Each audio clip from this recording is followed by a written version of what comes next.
Tomorrow we have joint practice, but today we're talking depth chart.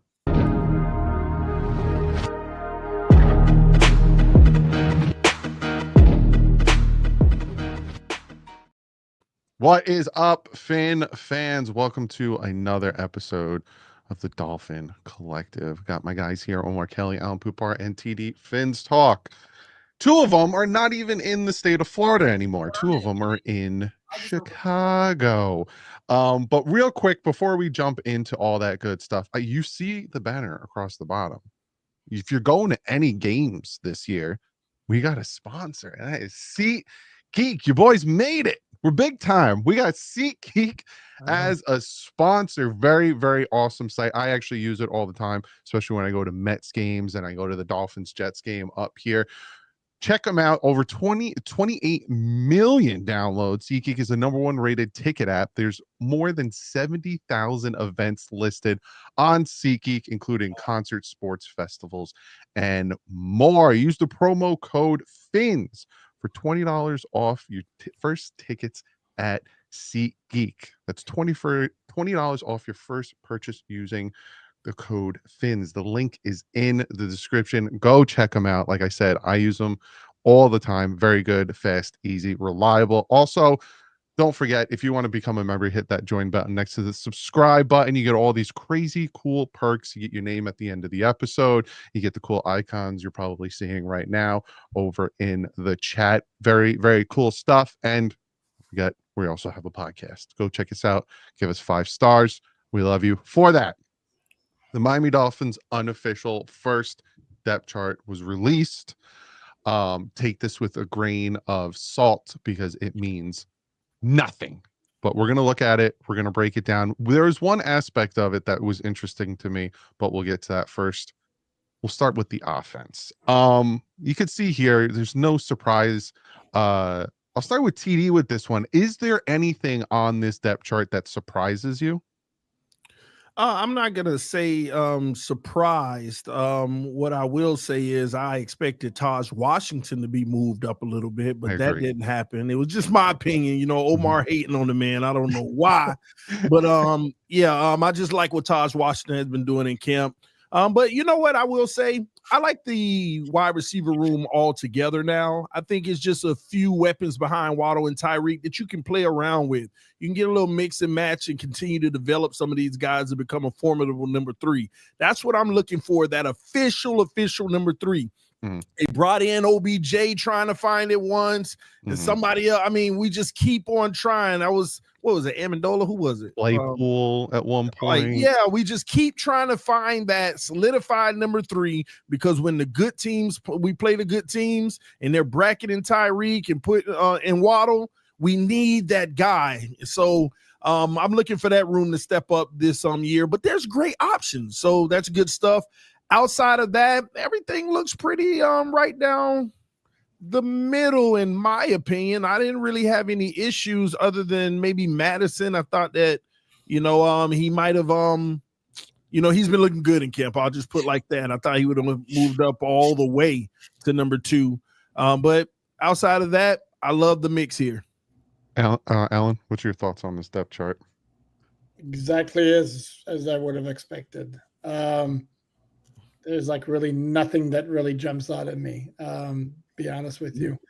Maybe, since it has been documented in interviews that Larry Borum is playing right tackle while Austin Jackson is on the mend, perhaps him not being as the second team right tackle maybe is a little bit of a surprise.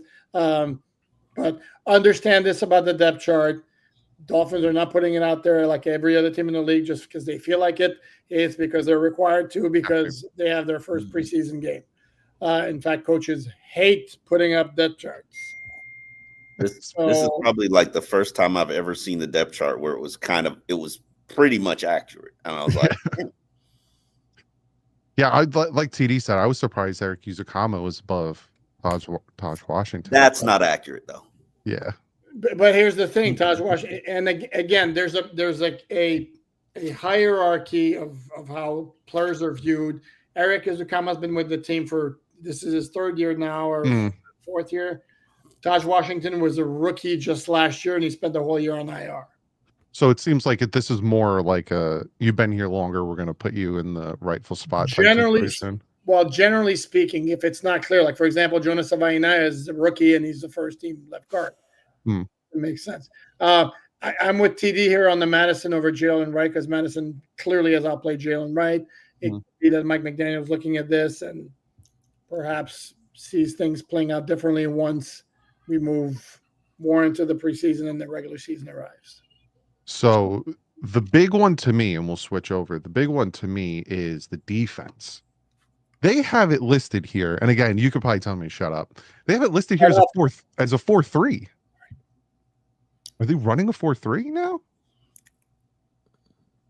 Now you guys can't say, right? You got that NDA. Omar, what are reporting rules on that? I can say they're running they're a hybrid defense. They brought out the depth chart. Everything should be cool now. They run multiple things. As they have for several years. So. Yes, they run multiple things. Because normally their depth chart, they have, the 3 DTs, and then you have the 2 outside linebackers. This is the first time we're seeing DNs, which made me happy. I prefer a 4-3 than a 3-4. Is Chubb really a defensive end? Yeah, but I think it's a low. I think that. Let me see. Chubb is a defensive end. The bigger question is Jalen Phillips really an outside linebacker? And I think he's that too. And then is Chop Robinson an edge rusher as opposed to an outside linebacker, which technically he kind of is an edge rusher? Could this be a sign that just the scheme is going to be having all 3 of those guys on the field at once? That's what I was thinking. If they don't have all 3 of those guys on the field on third downs, they're idiots. Like, not if it's 3rd and 1. Okay. You got me. 3rd and 2 too. I get 3rd and 2. Wait. Who sits down? It's gonna be Chop. Yeah, I figured that. Yeah. So now again, I'll ask TD this because he doesn't have that NDR signed. Have you seen Chop and Chubb with their hand in the ground?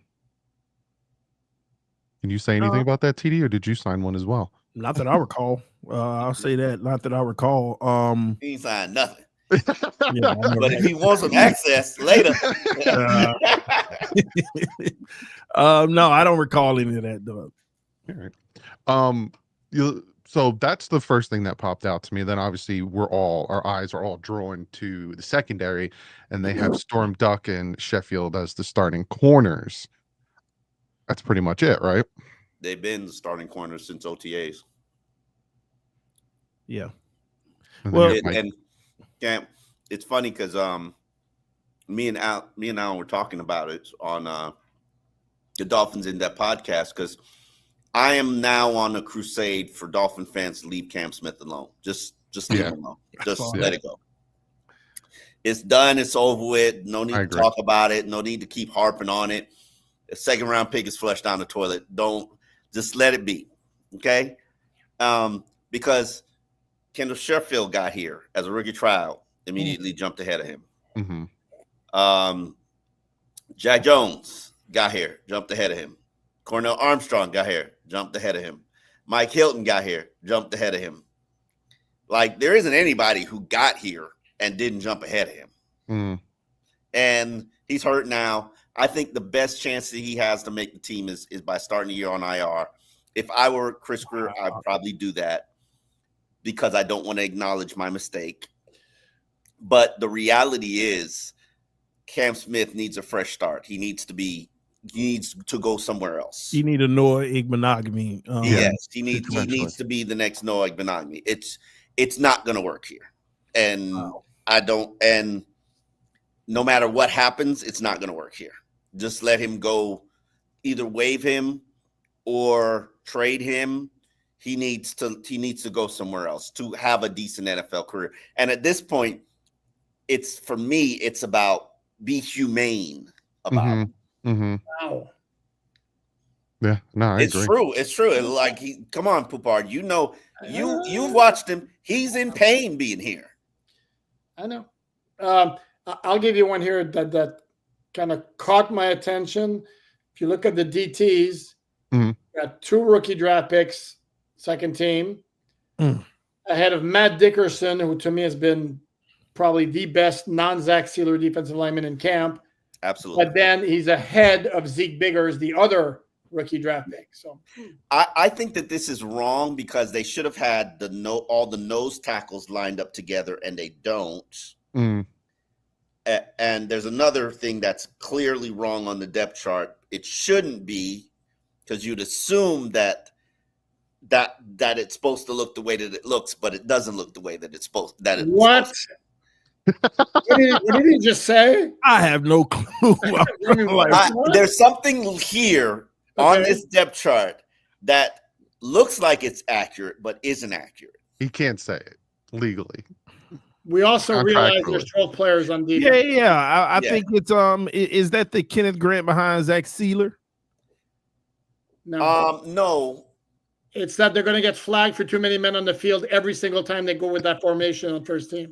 It's going to be very, very bad. See, there's your answer for the defensive line. So essentially, this can't even be a nickel because again, you have it'll be 12 men. I think you just take off the top line and you take off. It's either you use the top line or you use the bottom line. Yeah, that's all it is. You know what I like about this depth chart though? At the defensive tackle position, 92, Zack Sieler, the best defensive tackle in the league. I'm so happy that we re-signed him and brought him back. I've officially been beaten. Now that you've learned his name, yes. The comment section beat me into submission. I learned his name and everything.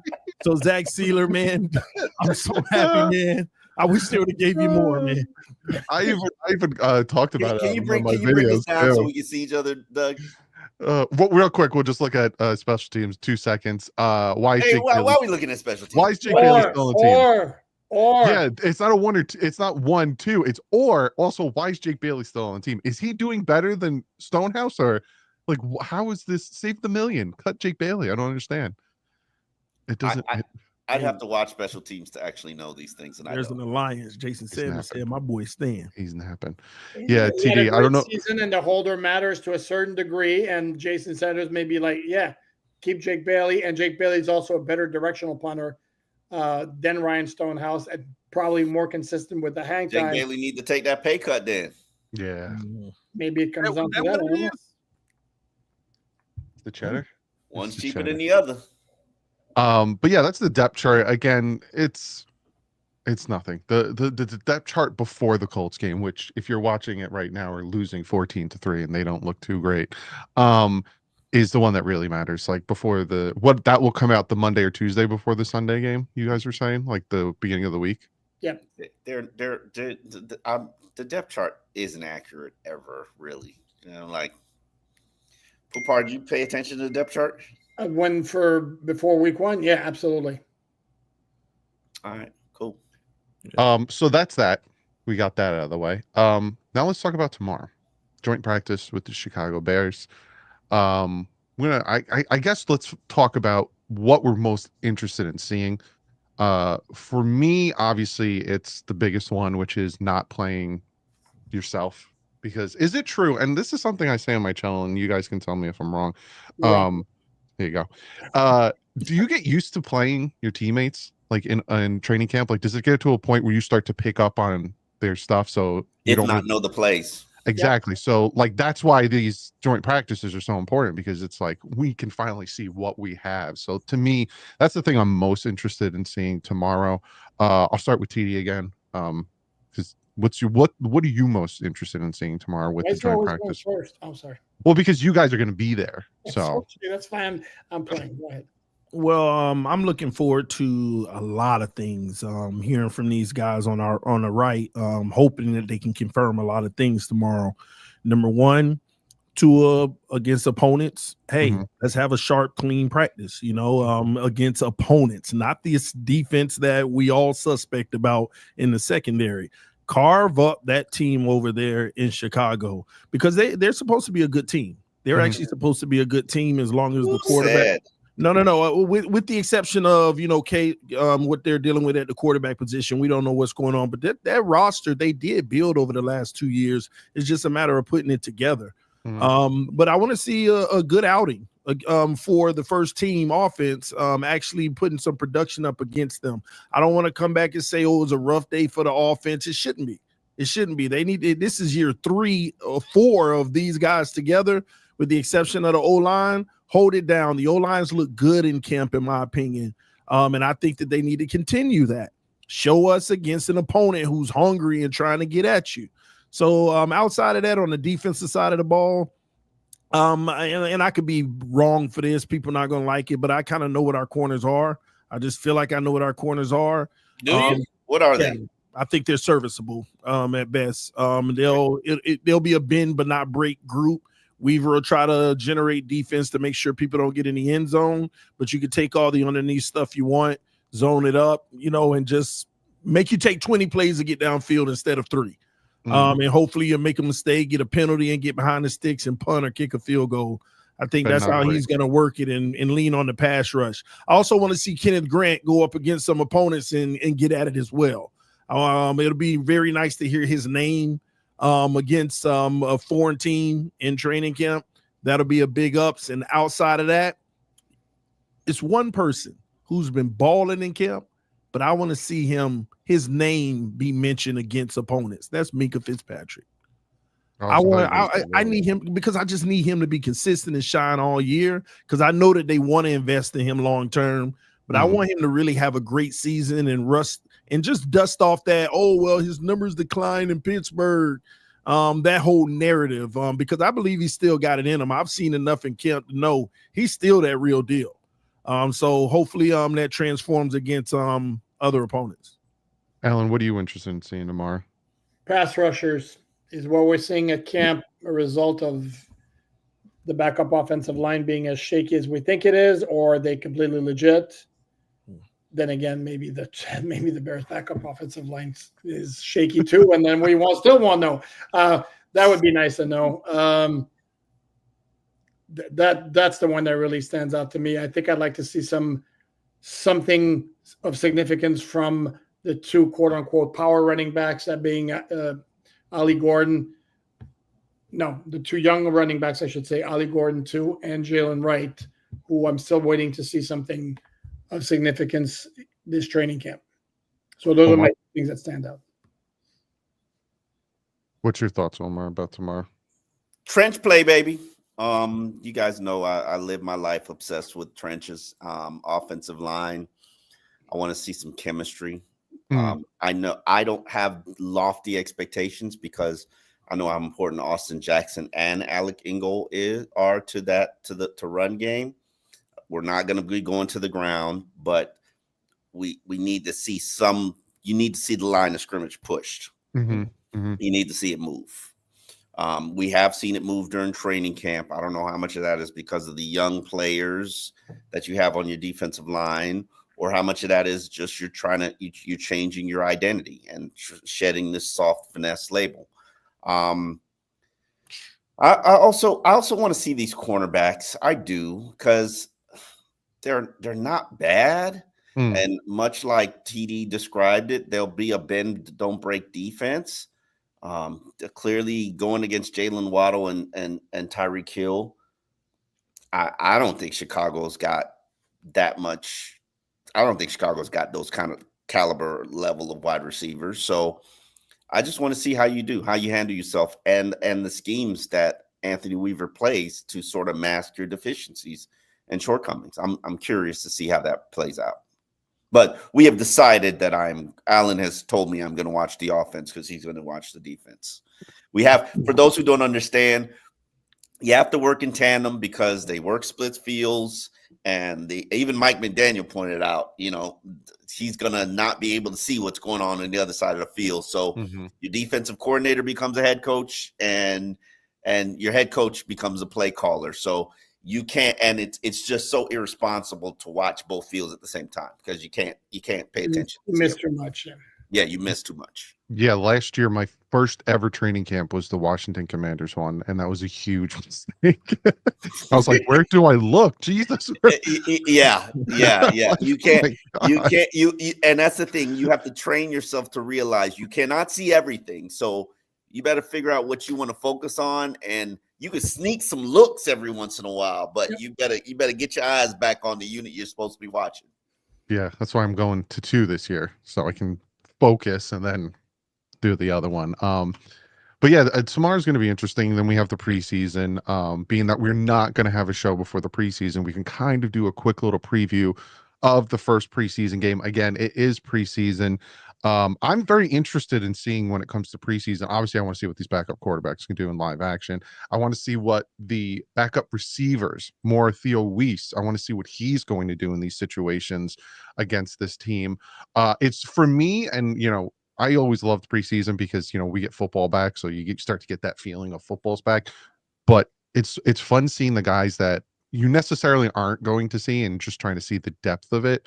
And Mike McDaniel said he doesn't know. He'll know tomorrow if any of the starters are playing. I don't. He already knows. He's just not telling us. Yeah, I don't think. I don't know if they play. practice bad. They might get some run. If they do that joint practice bad, you don't think they'll get some run? No. Yeah, I don't think so. Not with percentage is 0.3%. But I think they should, man, with that O-line. Don't you want to get them as many reps? You're gonna lose players. You're gonna lose players. It happens every preseason.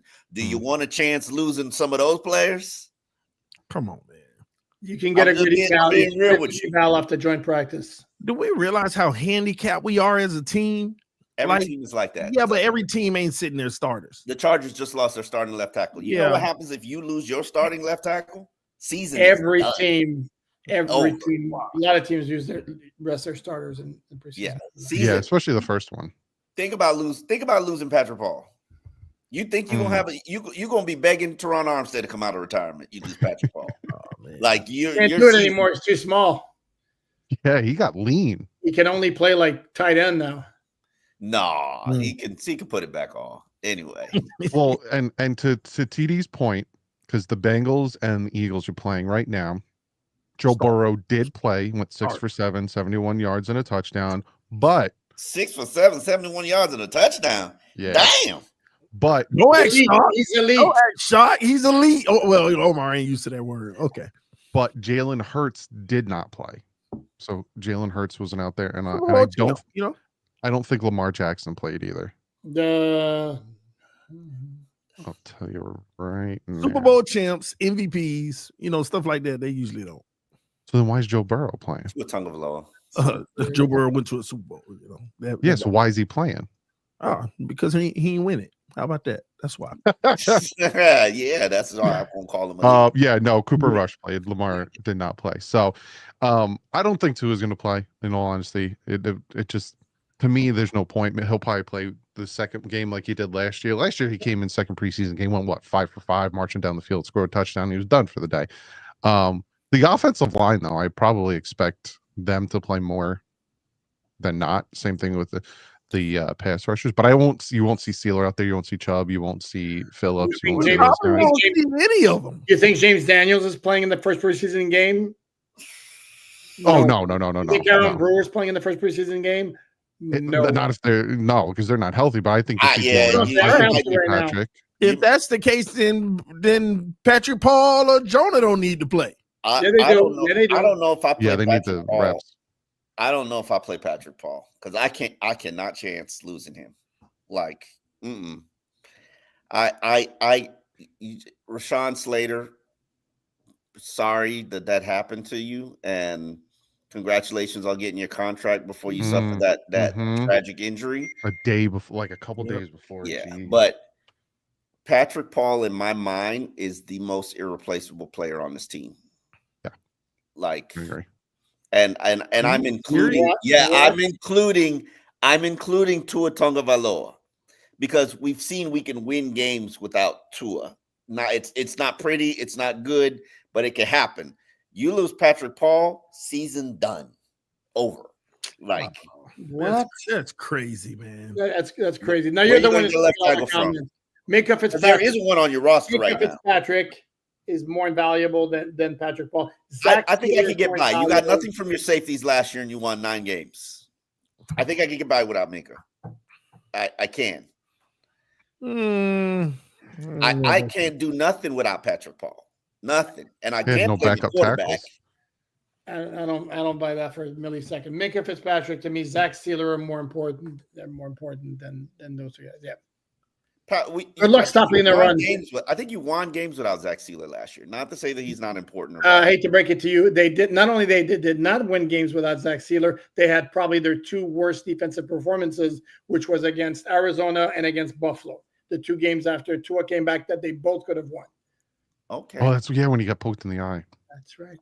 Well, to be fair, even if he was playing in Buffalo, Josh was going to do what he was going to do. Listen here. You're not allowed to say anything. You don't like Zack Sieler. Oh, that's my guy. Zack Sieler. No. Get his name right. All right, that's my guy, man. No slander, okay? Bandwagon rider over here. Yeah, I'm forced to. I'm forced to now. Yeah, you got it bad. I was like, golly. Like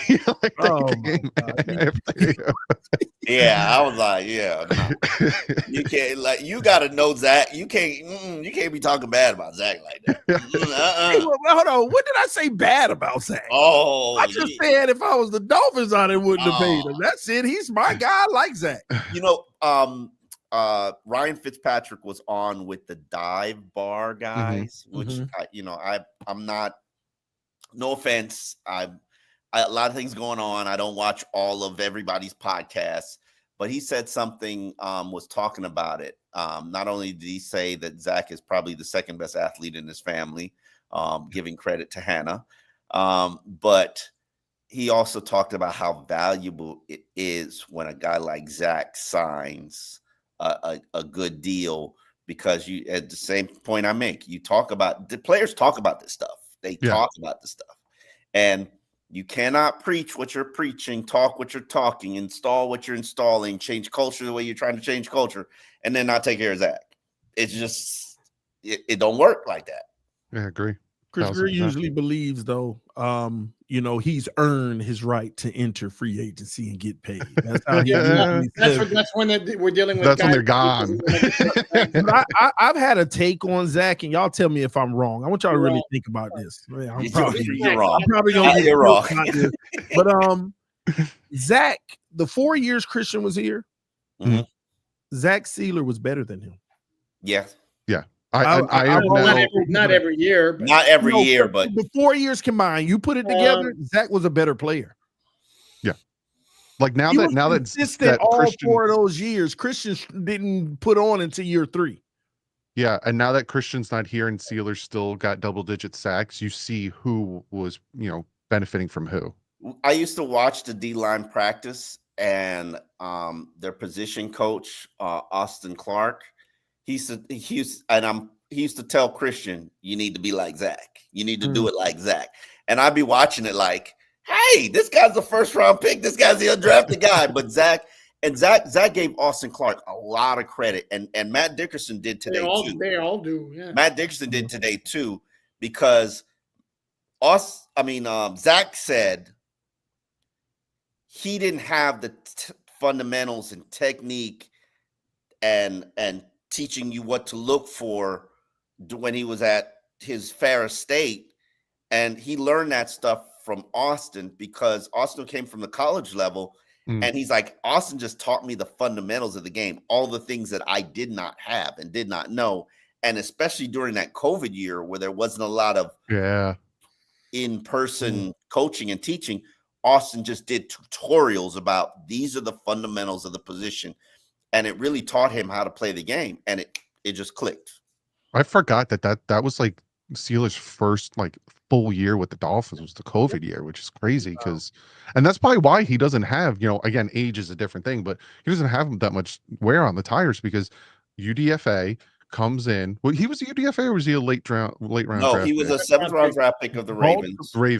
Goes to Miami. He didn't play much in college, and then his first full year with the Dolphins, he barely had any training camp or anything. But he showed up. I remember the game he showed up in Cincinnati. I remember it because I wrote a column about it for the Sun Sentinel when I was working there. I'm like, who's this guy that shows up and contributes to a win? Yeah, it was a game that they shouldn't have won. They should have lost that damn thing. It wouldn't have one pick though. Yeah, I know. You always get these semantics in the way of a good story. Didn't we go for 2 in that game, or was that the Washington game we went for 2 and didn't get it? They went for 2. And everyone's like, they're tanking. They were, just the head coach wasn't. Yeah. 100%. There was a narrative with Zack, though, that he's only good because of Christian Wilkins is next to him. I never believed that. Here's what He was out there a little bit that he benefited. He was out there, but I never believed that. Well, I guess because people were saying, "Oh, he's proven without Christian," but Calais Campbell played at a high level last year too. So this is the year where you'll know what Zack is, in my opinion, where he'll have help, but you know he's the main guy. The thing about Zack that I really like and appreciate is Zack gets off on twisting and stunning, and I haven't seen any of that yet, and maybe they'll get to it. Maybe that's a game planning thing. I don't know who he can twist and stunt with, but that's a very big element of his game. Didn't even think about that. Yeah, and you were talking about Austin Clark and how he helped Sieler. You're starting to see that with the Chop, because as the years went on, like he's been here for decades. As last year went on, towards the end, Chop started kind of getting more into what he was doing versus just trying to run through these guys, which that's what he did in college. He just used his speed. With Chop, you would watch after practice, he's working with Teron Armstead. He's working with Calais Campbell.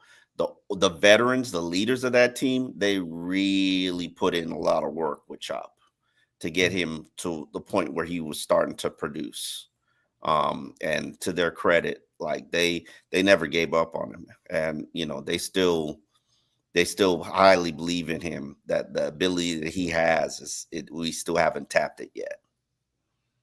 Excited to see what he can do. You watch him after practice, he's working with Teron, he's working with Calais. Like those grizzled veterans, they really invested in Chop. I don't know why Mo Kamara and all those guys never stayed there to learn all that stuff, but yeah, props to them. Like I wrote a column about it. I give Teron and Calais a ton of credit for what happened with Chop in that second half of the season. We got our first donation from Lucky Luciano. Is that a baseball player or is that a boxer? Isn't that gangster from Chicago, from the Untouchables? Right. Lucky Luciano. A $5 donation. What would have happened? This is a nice little travel back in time. Yeah. If Flores and TD got their way and we traded Tua and several first rounders for Watson, then gave him that fully guaranteed deal. People love saying this, but we have no clue. He might have never got hurt. We don't know. He might have been better in this offense. Who knows? He might have been way worse. He could have been worse than he was in Cleveland. We have no clue until a guy's in the building and he's working in the system that you have for him. You have no clue. Watson was a top 5 quarterback in the NFL before all the stuff that went on with him. Tua is still waiting to be a top 5 quarterback. So how dare you? How dare you? But he's at 16, 17 right now. 12. Well, the top 100 players be 16, 17. Doug, Omar's the one who pulled that trigger right there. Nobody else. Pull what trigger? It wasn't TD. Oh, you know damn well what I'm talking about. Actually, technically, it was the comment kind of pulled the trigger. But he could have left it alone. He could have. You know what? The comment put the fuse down, and then TD went over. No, Omar went over and he lit it. Somebody donated their hard-earned money. I got to answer the question. Brandon becoming a member. Hold on, but I would like to say this. Good. Flores was never going to work long-term here. No. Because he does not know how to play well with others. And again, shout out to the dive bar. Listen to what Fitzpatrick had to say about that. Because even Fitzpatrick came out and he was saying, great defensive-minded coach, but he was like, he was not ready to be a head coach. And he even said, he was like, the defense loved him. He was like, but the assistant coaches didn't. And Omar, you've talked about it ad nauseum about Brandon Graham going to the Giants. Like one of his good friends was like, I'm out. So, he wasn't ready. He's probably ready now, but just like Dan Campbell. Who took a minute, but he's obviously ready now. I learned from Joe Philbin, and over the years, I've learned the caliber and quality of staff that you could put together. It kind of indicates whether or not you're ready to be a head coach. Brian Flores would have to tell me without an wavering doubt who his offensive coordinator is before I even consider hiring him. Like who is ready to sign up right now? And if he can't tell me a good enough name, I ain't messing with it. You think that's besides the lawsuit? Do you think that's why he didn't get a head coaching opportunity? I think it's more the reputation that's out there than the lawsuit. I mean, we have to be honest though. It is not easy to find a good OC. It's just not easy. You're right. It's not easy. That's why you can't. Or DC. I mean, it's just. I think it's easy to find a DC. You can find one, but a good one, a top caliber. The thing about no. I think it's easy. Here's my theory on why I think it's easy to find a good DC. If an offensive coordinator has one good season, he's gonna be elevated to become a head coach, like that. Because especially if he works with quarterbacks, and look at Ben Johnson, like it's like that.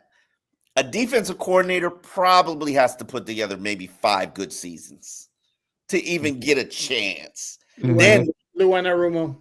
Yeah. Then even when they get a chance, like I was having this conversation with Alain the other day.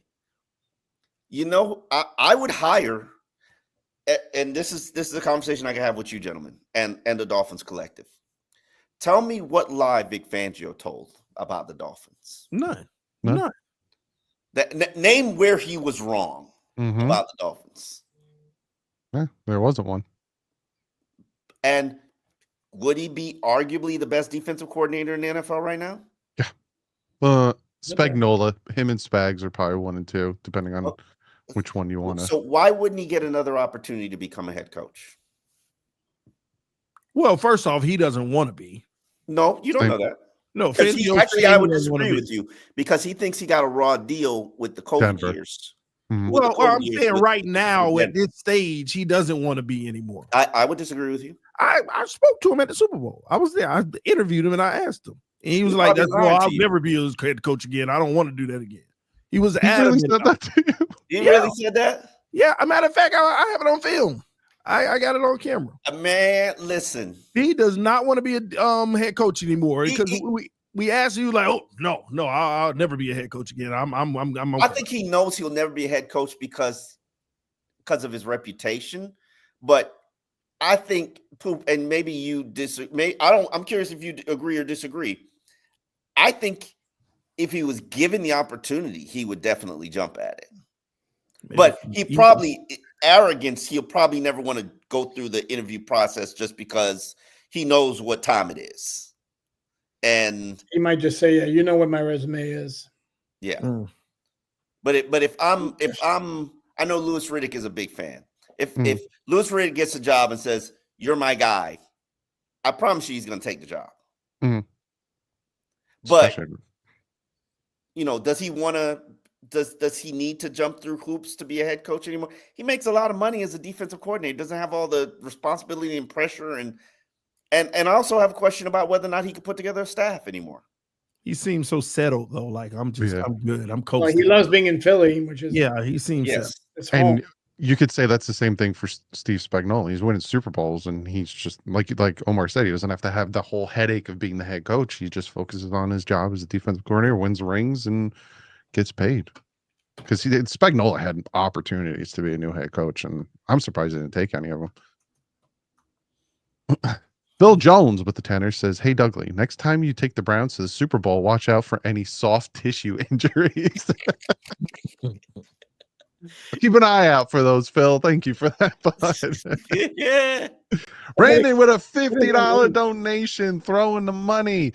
Dolphins Collective, then our backfield, big fan of all 4 of you. Appreciate you and your very, very generous donation. Thank you, Brandon. Miguel with the $5 says, can Tua be highly effective in a different offensive scheme, or is it the quick timing RPO offense the only way for him to be highly successful? That's your question, Omar. Go ahead. No, I'd like to. I'd like to. I don't think it's about the RPO because do they run an RPO here? Because I don't. He didn't run it in Alabama, right? No, he ran RPO at Alabama, and he ran RPO early in his Flores days. That was why Gailey was hired to install the RPO. But here, they don't really run RPO. They run a West Coast offense. I honestly think give him a run game. It's a timing offense. Huh? It is a timing offense. It's a West Coast timing offense, timing-based offense. I think if you give Tua a running game and an offensive line, it doesn't really matter the scheme of the offense. The real question you forgot a Pro Bowl tight end and 2 All-Pro wide receivers. And I don't think he needs that. I know you're trying to start something, but I don't think he needs that. Give him a running game, give him an offensive line. Give him a running game, give him an offensive line. Doug, how many quarterbacks can we apply that to? That's always and give him Josh Allen give him Josh Allen wide receiver core. Yeah, and if he has a running game and an offensive line, I think he had Josh Allen's wide receiving core his first couple of years and still had a winning record. That defense led the way. Stop. Omar, come on, man. Seriously. Look what Miguel did. Look what Miguel did. Because of the defense. Thank you. And we're getting into the weeds again. Yeah, we are doing it again. Let's move on. We don't like. How dare you, Miguel? You're triggering us, Miguel. Oh man. Greg becoming a member. Shout out to you, Greg, for becoming a member. Wheelo with the $20 donation says, "What's up? Tomorrow's joint practice. Who from the offense really needs to have an amazing day? Who from the defense really needs to have an amazing day to make a statement for why they need to be on the 53-man roster?" That is the question of the day. I would say on defense, I would say Ethan Bonner. I don't know. I don't hear his name being brought up a lot. Ethan Bonner, is he kind of like fading into the background? Nah, he's cornerback number 4. I would disagree with you. I think Ethan Bonner has to make it through the preseason healthy. I think Ethan Bonner also has to emerge as a good gunner option. That's critical for you when you're the number 4 cornerback. Ethan's fine. I would Larry Borum would be high on my list of guys who need to play well tomorrow. Not to be on the 53. So the question is. He's on the 53. Come on, dude. You know that. No, I don't know that. I'm looking up. I don't know that. My waiver wire says I don't know that. My Daniel Brunskill, Keon Smith. Yes. Tanner Connor, who's had a good camp, but you know Tanner Connor is Tanner. He when we practicing, he's here. When we playing, he's invisible. On the 53, your man Theo Weiss Jr.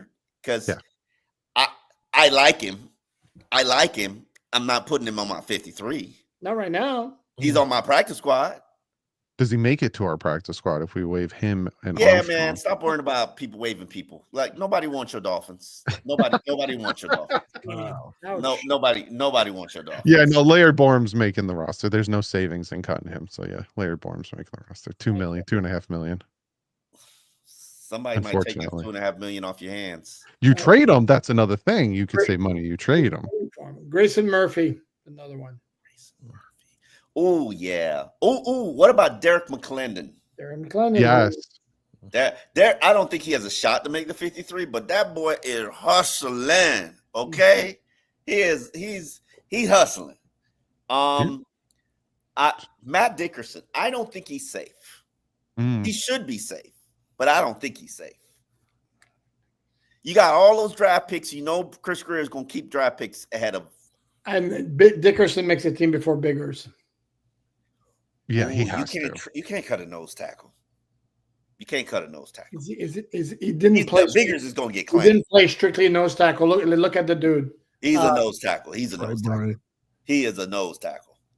Biggers and because you only have Benito Jones as your nose tackle. Jordan Phillips is a nose tackle. Jordan Phillips is your nose tackle. That's who needs to play well. Jordan Phillips. Well, regardless, that's who needs to play well. And you know he's not playing well. Jordan Phillips. He need to play well in these joint practices. Yeah, stop it. You're not cutting a fifth. Stop it. Hey, he better show up. That's all I'm saying. You gonna have your chance to Shedeur Sanders. You gonna have him because you gonna have a chance because he's gonna be waived. You gonna have your chance.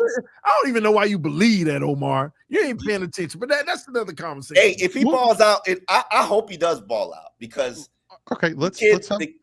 the kid is being set up for failure. I really hope he does ball out. Let's have a little fun here. Let's switch it up. I know we're the Dolphin Collective, but let's switch it up real quick. Which Cleveland quarterbacks make the roster? Joe Flacco, Kenny Pickett, Dylan Gabriel, Shedeur Sanders. Who's getting cut? It's going to be Kenny Pickett. We're going to trade one of them. Yeah, Kenny Pickett's on. He's going to be out. He's been getting banged up in camp. Plus, he hasn't looked great.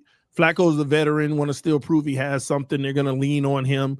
Gabriel actually isn't looking bad. He's not a good quarterback to me, but he's not looking bad in camp. And Shedeur is absolutely ripping it. He's balling in camp, but he's been playing with the third and fourth string. Now, when they finally allowed him to play with the first string, he stunk. No, he didn't. He actually played very well, but it was the first string defense they put him against and didn't give him the first team offense. Making excuses for a quarterback that's not even on your team. No, I'm telling you what's going on over there. Daniel Fuzzi, who covers the Bears for ESPN, worked with us down here. He said Shedeur has looked the best of all the quarterbacks in camp. Really? So he should start. Which they're not though. They're doing crazy stuff. They finally let him play with the ones, but it was the defense and left him with the third unit offense. They are setting him up to fail, so that they could justify whatever. Like, I feel sorry. If that guy's name was not Sanders, he'd probably have a better chance. I don't agree, Omar. I think they're doing the right thing. Why would they draft him if that was the case? Why would you draft him for not making? He was drafted 2 rounds to be conservative lower than he should have been because of his shenanigans and name and behavior and all this kind of stuff. That kid is talent-wise. He's not a 5th round draft pick. That's fine, but you're going to draft him and then dump him just to prove a point that he did. They shouldn't have. They drafted him to. You heard the owner. The owner was like, "Yeah, I went to bed thinking we wasn't going to draft him, and then we drafted him, and I was shocked." Like, huh? I think they'll wind up trading Gabriel or Sanders. I think they'll keep. By the way, Tyler Huntley's probably not making the roster there. No. But I actually think they're doing the right thing, though, now, Omar. I'm looking at it as a different perspective, unless they're just still terrible. I think they're just trying to take him through every bit of the ringer, and if he earns it, they'll feel good about it. And they'll know that they can't break him and he's the right guy. Now, they're treating him worse than Flores treated Tua. Hey, I don't know. What are they texting him every day saying his breath stinks? I don't know. Hey, listen. The funny thing is, Chicago is a flashback for me, and I think Poupart. I was trying to remind Poupart of it. I remember being in Chicago for joint practices in 2021, and I remember that was the first time I saw Flores being abusive to Tua.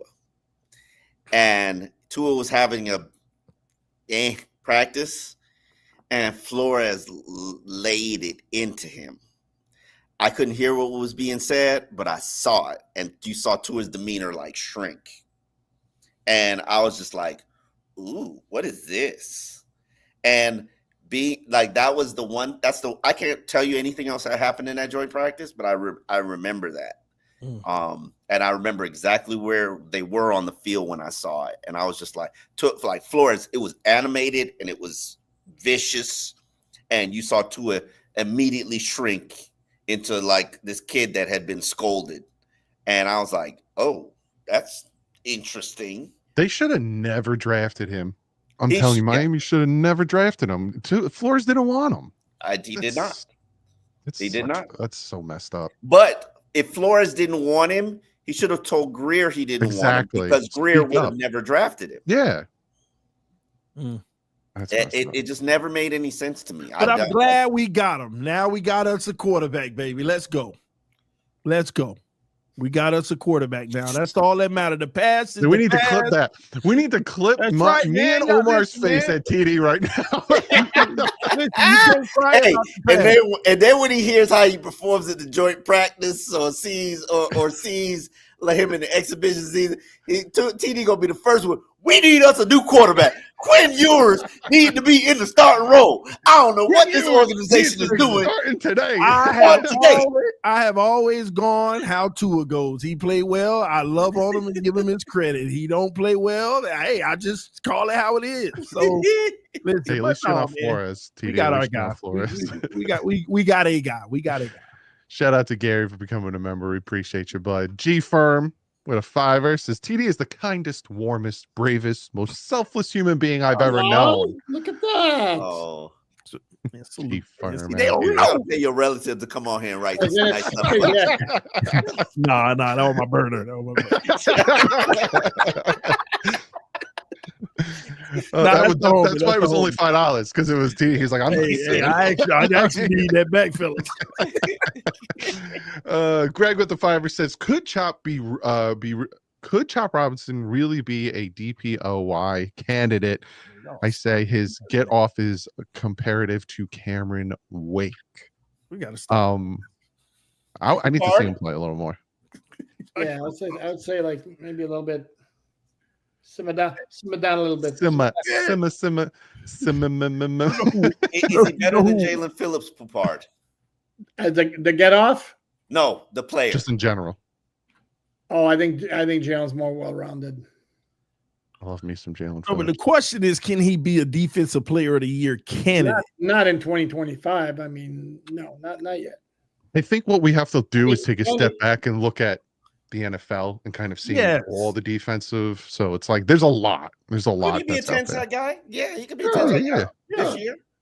He's close. I am surprised nobody has moved him around like an elephant chess piece and just have him rush the quarterback from wherever he picks. Mm-hmm. I'm surprised nobody has done that yet. Give him the Wilkins treatment. Well, you saying no one? There's only one person so far. Oh, wow. Not only that, he's played 1 year. I mean, geez. Yeah, I mean, but no one's done it. Oh, my! Like he's been 7 years. Yeah. Well, I mean, but that's what I asked you last week. I said, do you ever see him like at the linebacker, like coming from the linebacker position? That's what I meant by moving around. Yeah, but I don't think he moves well backwards. Like Jalen does the linebacker stuff because Jalen moves well backwards. Like I was watching them because they were right in front of us today, and I was watching everybody work on their drop back. Maybe 3 guys could drop back of those edge players. Cameron Good. Fine. Why are you giving that look at fine. What play have you seen, Cameron? And I don't want to be a Cameron Good hater because I like the kid. Okay. But what play have you seen in 13 practices that make you think Cameron Good is that guy? Everybody has gotten off in that edge rushing unit, but Cameron Good. He's gotten a couple plays where he gotten close to the quarterback. The thing is, I don't see a dynamic athlete over here. I see a guy who's very, very fundamentally sound and does things the way they should be done. Is he better than Grayson Murphy? He's more well-rounded than Grayson Murphy, yes. Okay. Is he better? Okay. You're right. I'm looking at things from just the edge perspective. Correct. Grayson Murphy has a higher ceiling. Grayson Murphy could become potentially like a 10-sack guy. Cameron Good will never be a 10-sack guy. But Cameron Good could get 3-4 sacks, play good, solid run defense, and he's going to help you on special teams. Are any of these guys better than Andrew Van Ginkel was or is? No. That's a good question. Too early. Well, I see it in the regular season, but too early. I am loving Willie Gay right now, but yeah. Birthday Salami with a $5 says Omar's right though. I'll repeat that one more time for Omar. Yeah, Omar is right though. You don't have the capable depth on O-line to survive a catastrophic injury. It's already a question mark as is. I mean, I get it. When you have the quarterback you have to have that solidified. And that's not shade. It's just reality. When you have a quarterback like that, you have to have that solidified. I mean, I didn't roll my eyes at you. No, I mean, Patrick Mahomes won a Super Bowl with 2 of the worst tackles in the NFL, like 2 or 3 years ago. Yeah, that's true. But that was supposedly the better O-line, the one that he just lost. So, yeah. Home, are you okay? I just saw somebody donate $100. I was like, wow. My gosh. All right. Well, Glenn, been a member for 3 months. Love you, Glenn. You guys do a Sunday show. I sponsor Saturday it. show. Saturday show. Saturday show. Oh, wow. Matt with the $5 says, Hard Knocks. Does the Buffalo Bills suffer from the curse of the first half of the season? I would, but here's my thing. And who here believes in the Hard Knocks curse? Happen to the Dolphins. TD believe in the Hard Knocks curse or not? I believe in it. No, I mean I hope it is one because I did a whole statistic on it and how many losing teams were, and then I was like, it's iffy. And then I saw how good the Dolphins were, and then I saw them go into midseason Hard Knocks, and then I saw what happened to the injuries. I believe in that curse. Well, I hope it's one now. But again, I when I saw Buffalo was going to be on Hard Knocks, I was like, oh boy. But then people are like, oh, good. No, say Buffalo does get hit with the Hard Knocks curse, which I'll knock on wood from. I hope it doesn't happen. We beat them week 3. You know what we'd have to hear? Oh, you only beat us because blah, blah, blah. And you only beat us because so-and-so's injured. I want a fully healthy Buffalo. I agree. And by the way, Doug, they just updated the stats in that Bengal game. Joe Burrow actually 9 for 10, 128 and 2 touchdowns. Now he's sitting down. Why is he still in the game? Well, they don't worry about stuff. They got that guy to just go out there and do what he do. He ain't got to worry about, So yeah, he's played as many games in the NFL as Tua Tagovailoa. So stop it. Let's stop. No, let me tell you the difference between those two.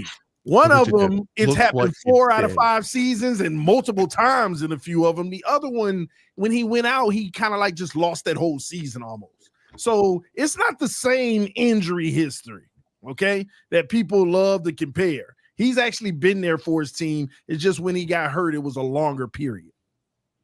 Yeah, just got to educate you on that, Omar, because I hear a lot of people saying that out here. Anyway, $100 donation from John C. John C. out here. Stop throwing so much money at us. Isn't he the one who's in college?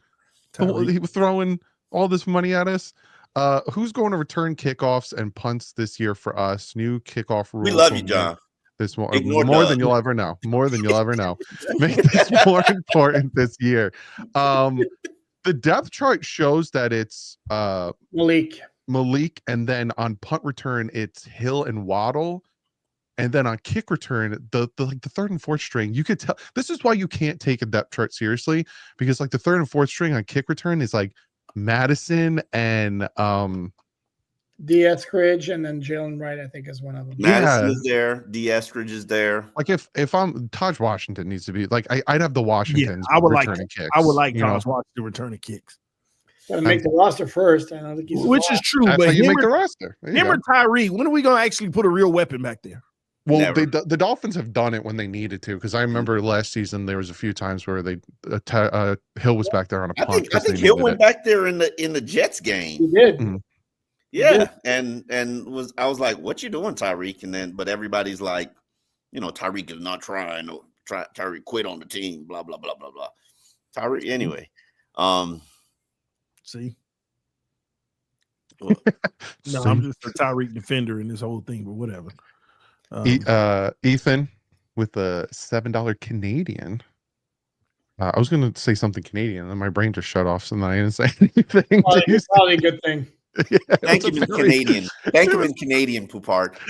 There you go. Throw a little Canadian French at him. Say thank him in Canadian? No, I don't do. Do you see the Miami Dolphins? You want me to go like, yeah, thanks, eh? Sorry about that. No. Oh man. Do you see the Miami Dolphins adding some starters via free agency or trade before NFL week 1? Again, it's different. When did they start cutting from 90 to 53? Was that last offseason, the year before that? I think it was. Which is crazy because all of a sudden there's this big influx of free agents. So you get about 2 weeks before the season starts too. So they're gonna add. We're gonna add some people. They're gonna cut a lot of people. I think we'll see a trade. I think we'll see a trade. Chris Greer loves him a trade now. I think we'll see a trade. You think so? Player for player or pick for player? I don't know. It's usually pick for player. where do you have surplus? Yeah, because where do you have surplus where you could afford to trade somebody? You know? No. They go No, get somebody. I know what the pick for a player means. I understand that, but I'm saying if it were to be player for player. Surplus pass rusher. These edges. True. Because they're shining in camp. Tell me who's a proven commodity beyond your top three. We traded Dan Feeney one time, Poupart. We traded Dan Feeney one time. Remember that? That is so true. With like 5 years of experience. Yeah, I mean, but you know he sucked. We got like a 7 for him too. Didn't we just switch 7s and trade him? Yeah. I said, didn't we, when we traded Dan Feeney, didn't we just switch 7s? Like, it wasn't even that big of a trade or something. No, the 6th-round pick, 4, and they used it for Malik Washington. There you go. Yeah. Phil with the 5er says, TD talking all good about Tua. I think it's not him, but an AI deep fake. Hey, man, you can't tell the difference between AI if you Omar. It's getting hard. It's getting hard, man. Yeah. Have you seen the bunnies on the trampoline? No. I watched a Micah Parsons fake press conference. Oh yeah, those are good. Where those are he getting good. Roasted Jerry Jones. The lips matched up, lined up. The voice matched up, lined up. It looked incredibly real. Mm-hmm. I literally had to send it to my Cowboys guys and be like, yo, I know this is fake, but this is getting real scary. No, Omar, I saw one a few days ago where they had me actually saying Zack Sieler's name wrong. They had me hating on the trade. I was like, man, this is good. You should have read the comment section. People was believing it.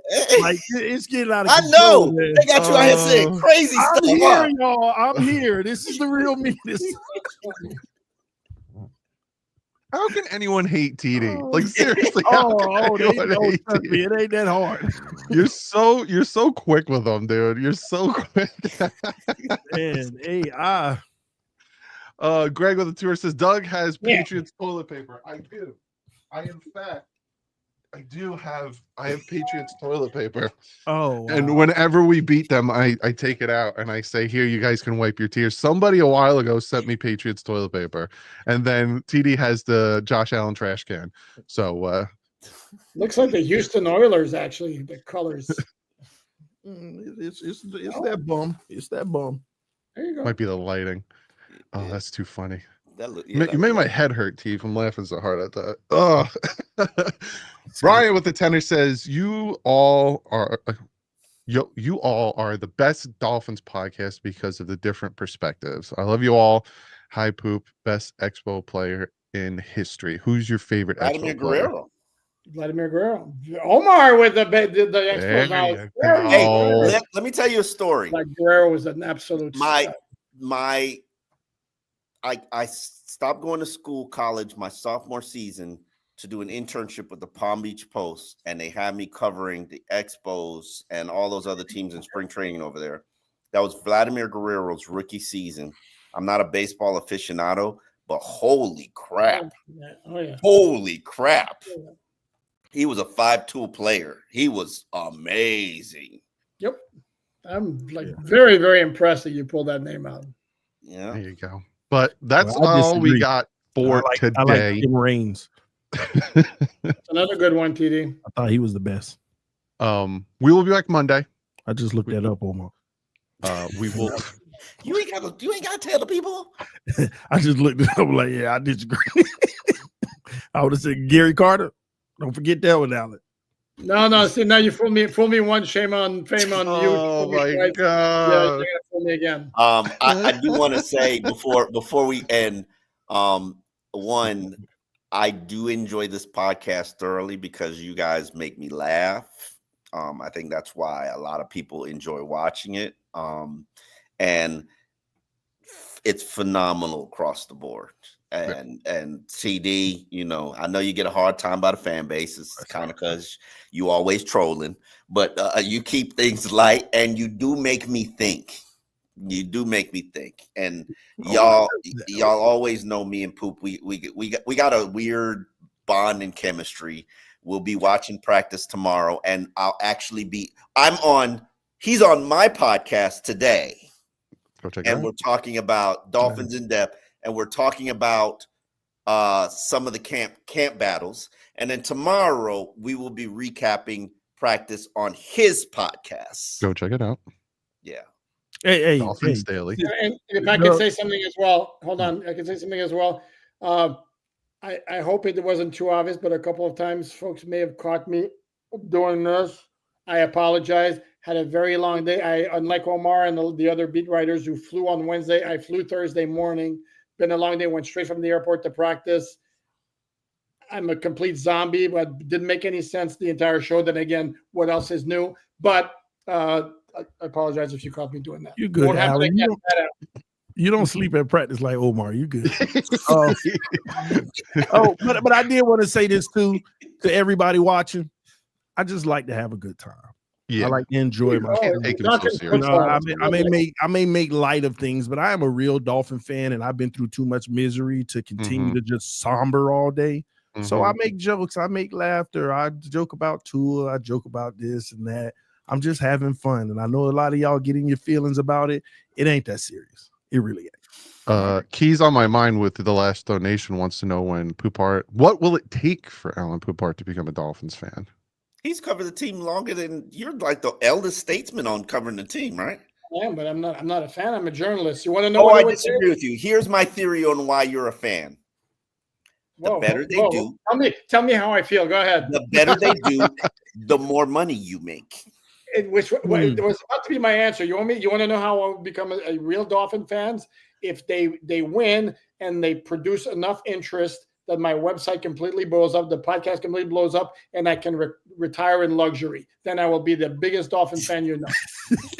He'll get one of these on him. I don't know. I may draw the line there, but I'll be doing a lot of these. Shout out to Zack Sieler before we go.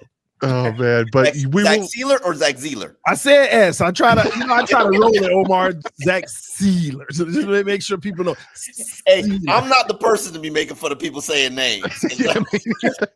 Say Jonah's last name, Omar. No, I won't. His name is just Jonah.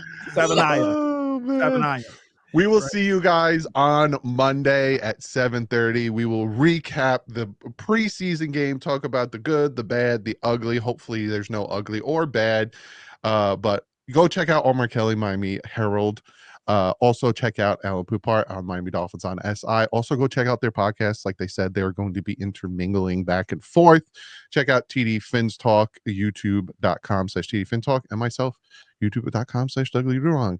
Alain, go lay down, relax, and we will see you all on dinner in bed for me. Count them picks tomorrow, Alain. Count them picks for me tomorrow, Alain. There we go. We're out. Peace. From Caleb.